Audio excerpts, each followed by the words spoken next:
Hi, welcome to another edition of What's Up Montreal. I'm Teresa, and we're coming to you from the Montreal Children's Hospital where the Telethon for research into children's diseases is going on. We'll be coming to you with various interviews from people who are involved in the Telethon, so stay tuned. It's not on the script, but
Hi, what's up Montreal? I'm Teresa, and joining me right now is Masha Grenon. Thanks for joining me. Thank you.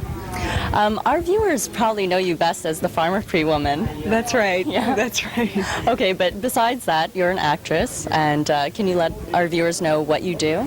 Well, what's interesting is most of the time when people from the English community stop me on the street, it's from the Farmer Pre-commercials. But in French, I do some feature films, and I've worked on Scoop, which was a TV show on journalism for 4 years, and I did some feature films and so on. Okay, and tonight you're going to be appearing on the Telethon. Is this your first appearance? On this telethon, it is. Yes, yes. And can you tell us your reasons for doing this? Well, I got involved with the hospital 3 years ago when I basically did a campaign called Bébé Loto. When I say did, I mean I did some television ads and some radio spots to promote a lottery that the hospital had, in which the ticket cost $2, and that money went to the hospital for equipment and research. And I met a lot of children during those 3 years, and I got attached. And I just know that it's important to support hospitals and to support the research and to support the doctors, because obviously children are the future. Yes. You know, we need to help them be healthy, and there's nothing more disarming than to see a child with leukemia and a huge smile on his face, you know, because they don't have that dramatic perception of what illness is. They're just so spontaneous. They're always living in the moment. Hi, I'm Dale, and we're back with the show. Right here I have to my side Mr. Roland Rabi, and he's president of the ISCC, which is the Inter-Service Club Council. And he's going to explain to us how the Telethon of STARS, formerly, and now the Telethon of Research for Children's Diseases, came about.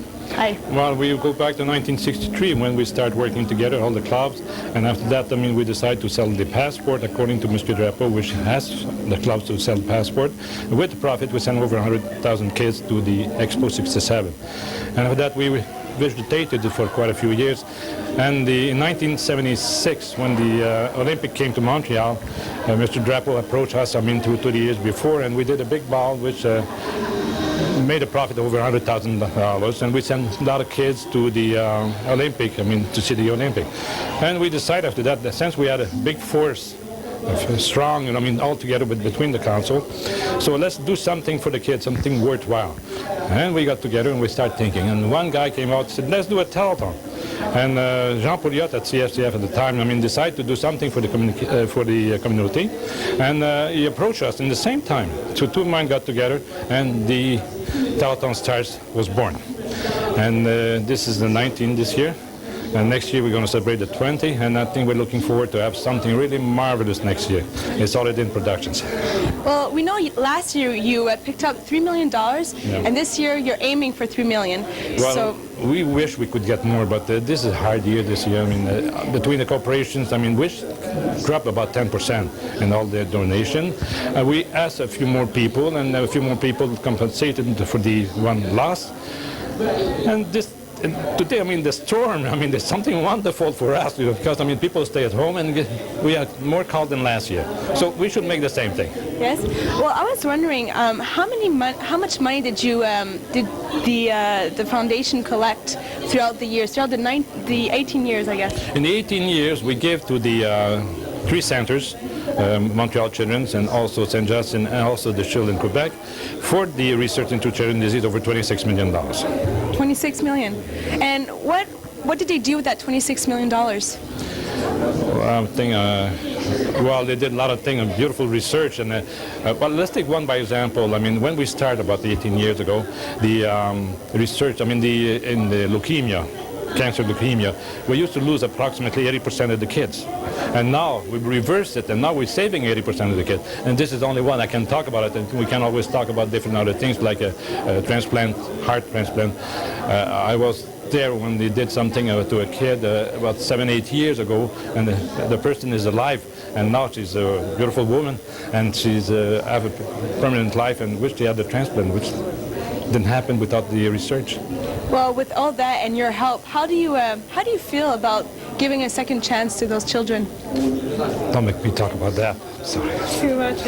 Well, I think it's really great, and I congratulate you and the organization. I'll tell you one thing. I had wonderful children, and I had a kid which was born, my grandchild.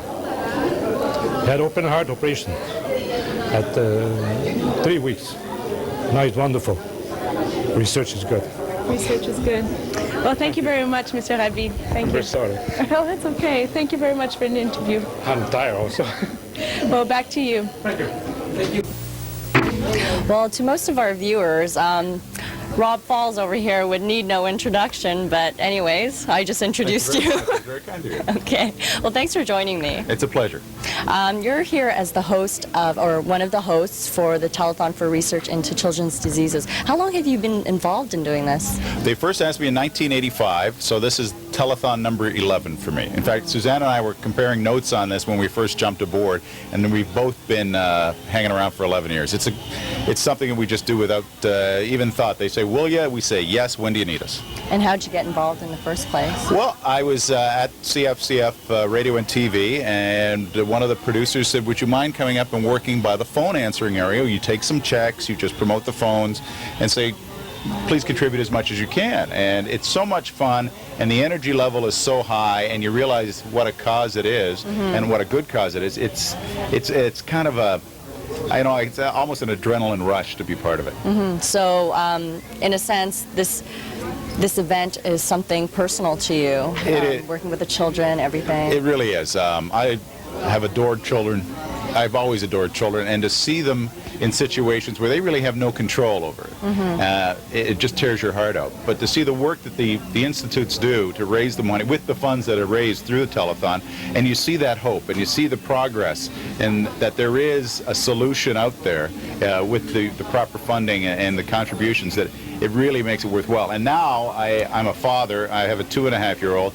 Healthy as all get out, knock wood, and knowing that there are facilities like the Montreal Children's, St. Justin, and the Research Center in Laval in Quebec City, it just makes you feel good as a parent to know that these places are available and they're doing the work they are. Yes, it's very important.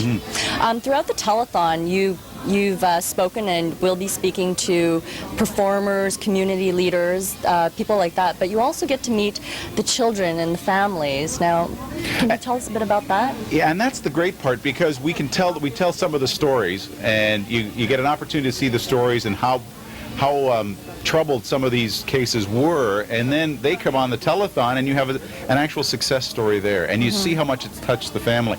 It's tough, but then again, it's very rewarding when you see that there is an answer out there. We had somebody at our station, a fella, his daughter had cancer.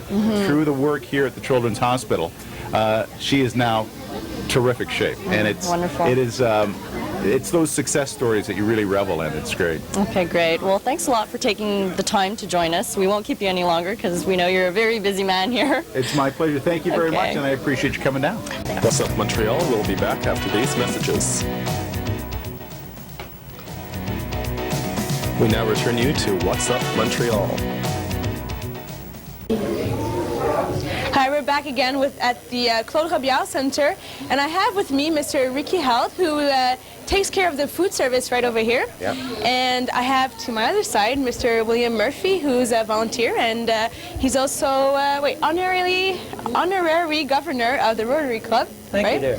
Okay, can you tell me how many years that you've been doing the food service here? I've been doing the food services for about 9 years now, and it's enjoyable. We have a lot of good workers working with us. We feed about 3,000 people, 65 suppliers, capacity downstairs for 200, servicing 7 different locations in the building. And I've done it for 9 years, and it's enjoyable, but it gets harder and harder every year. Yes. How do you get the food? Well, the food's donated from a lot of companies, and we have about 65 suppliers. One thing I may add, there's these young girls who started about 7 years ago from Rivière des Prairies, and they've been coming back every year and increasing their numbers, and this year they're back around 20 of them from Rivière des Prairies, from one of the high schools there. Not sure they've graduated, but it's something that people come every year, and they come back, and they enjoy it, and they just come all day and all night, and they enjoy making sandwiches and salads, and we make thousands of products downstairs. I was told that a lot of your suppliers this year have held back, and how did you contribute to, serve still the same amount of people helping out? Well, actually, no, we didn't cut all the hot dogs in half. We still kept them together. But we tried our best to give as much as we can. We have a lot of soups and a lot of drinks, and yes, we run out of some product, but we did the best we can, and I think most people went away full and happy. Yes. Okay. And you're a volunteer here. How many years have you been volunteering? Volunteering 13 years now. Yes. Mm-hmm. And now I work for this young man over here. Very proud to do so. yes. So tell me, what exactly brought you to volunteer some time for the telethon? Well, they're the organization, Inter-Service Club Council, is made of 10 service clubs. Ricky represents B'nai B'rith, I represent Rotary. And it is all these service clubs who got together and decided that they were going to do something for the hospitals, for the children. And once I found that out, who can put down children? Yeah. Who can deny going in and helping children? And that's why I'm in it. Well, thank you very much. My pleasure. Thank you very much. Thank you very much.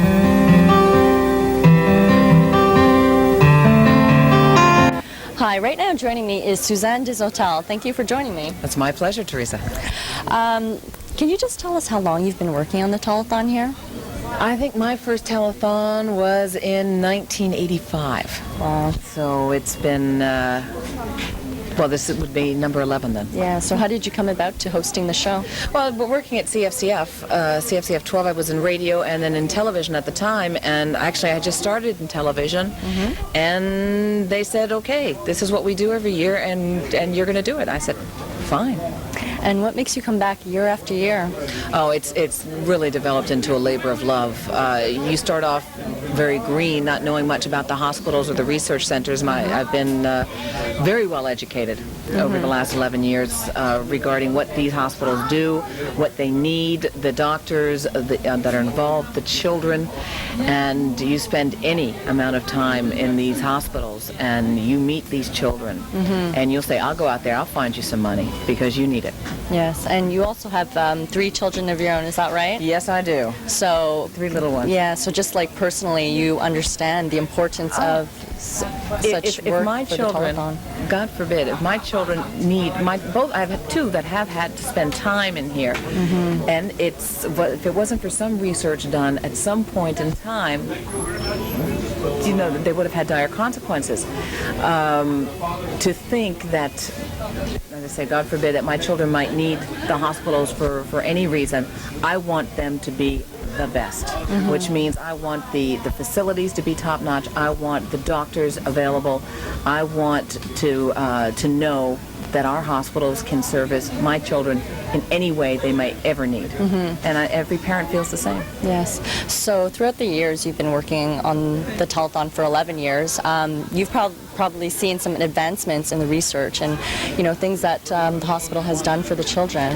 Well, I just remember there was a little girl when I first started by the the name of Alexandra, and she really wasn't given more than a few weeks to live, and she's still around today. Wow.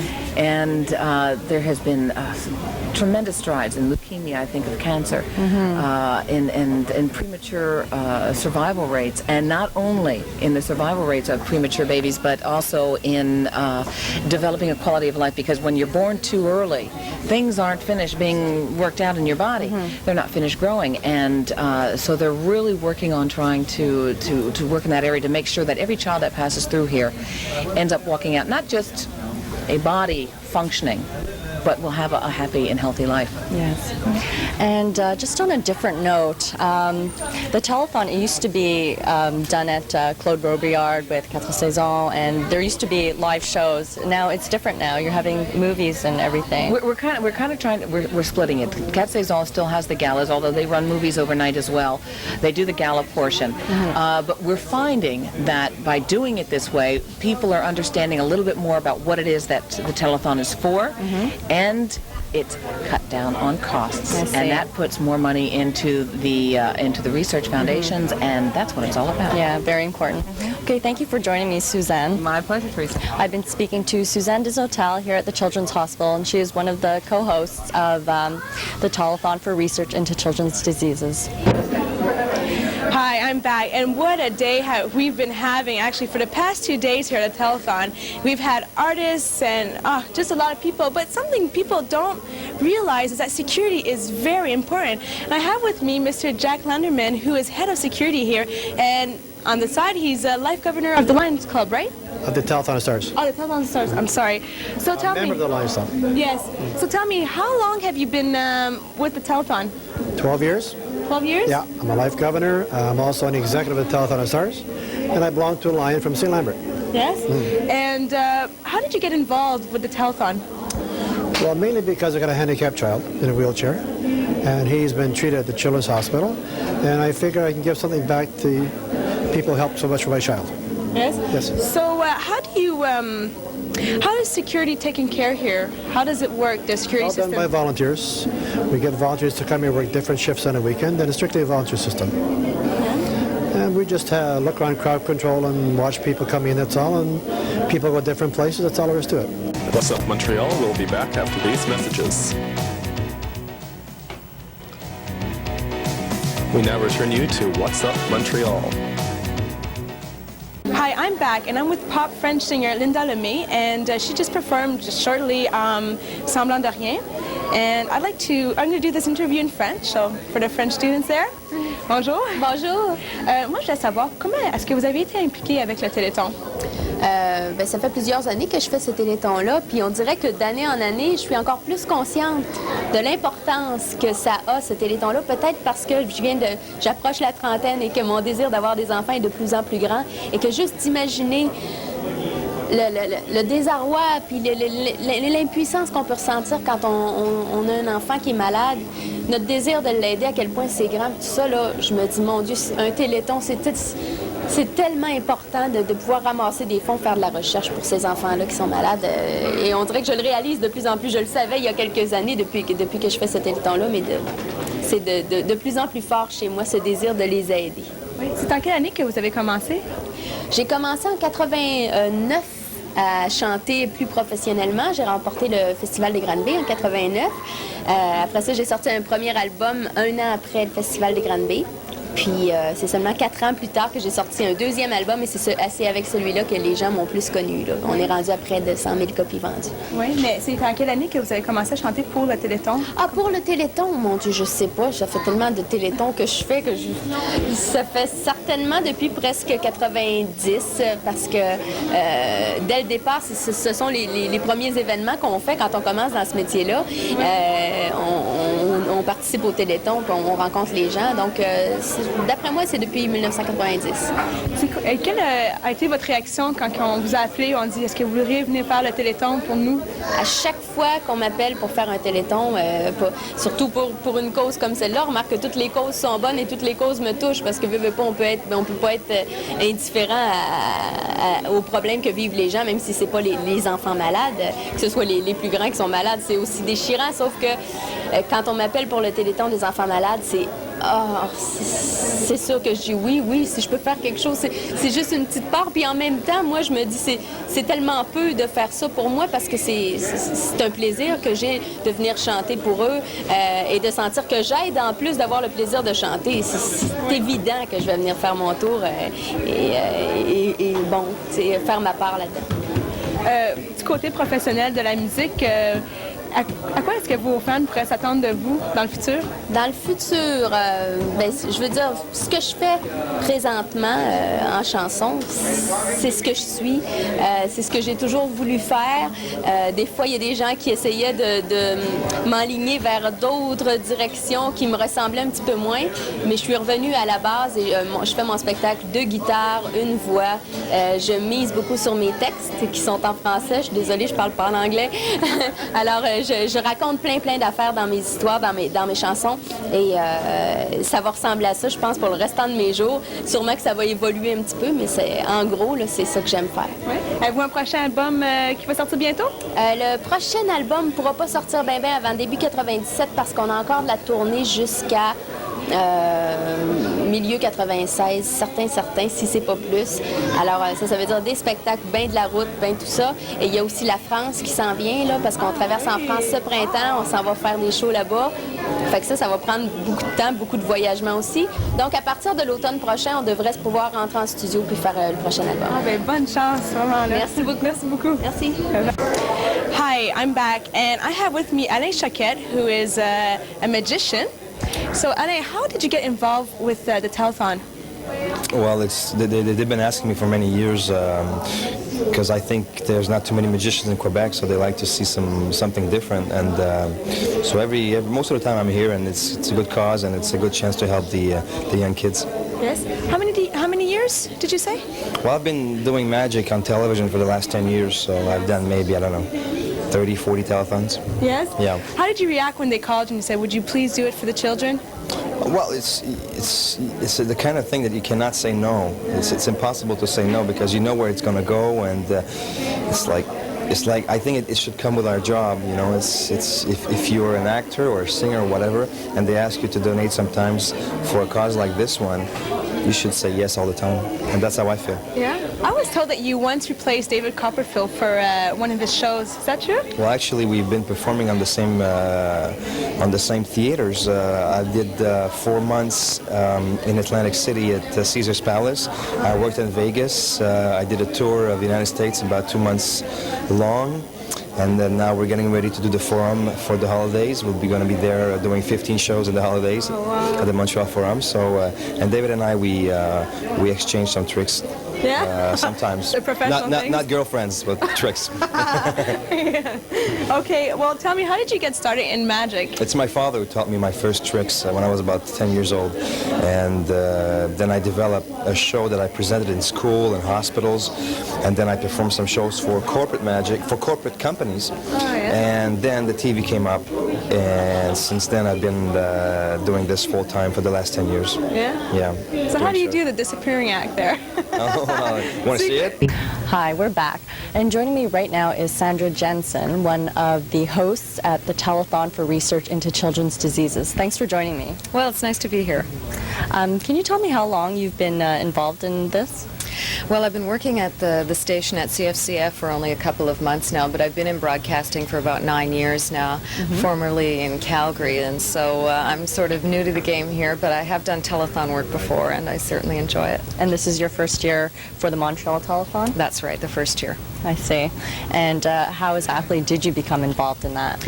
Well, I'm anchoring the news right now at Pulse, and they asked me if I'd like to get involved, and certainly it's a subject that's very close to my heart. I was involved with the Alberta Children's Hospital in Alberta when I worked in Calgary as an anchor, and so I thought it was something that I really wanted to keep up, something that I think is really important for the community.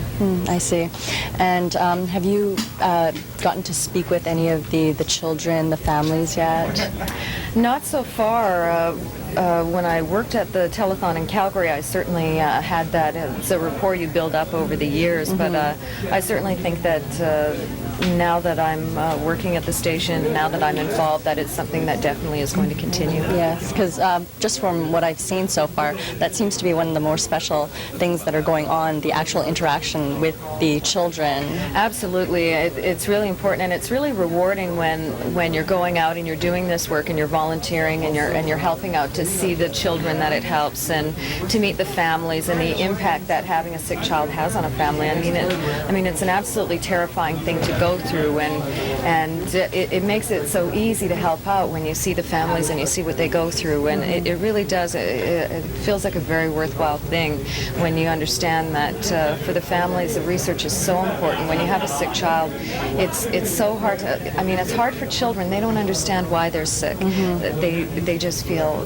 they feel terrible and they're unhappy, and the parents don't know what to do, because when you have an unhappy child and you have a child who's sick, I mean, it's a terrible thing to go through, and that's why the research is so important. Especially if you've been in a situation where you've seen a child with cystic fibrosis, it is an absolutely painful thing to watch as a parent and as a caregiver, and that's why it's so important to have research into children's diseases, because it's just it's suffering that with research we might not have to see anymore. That's a children.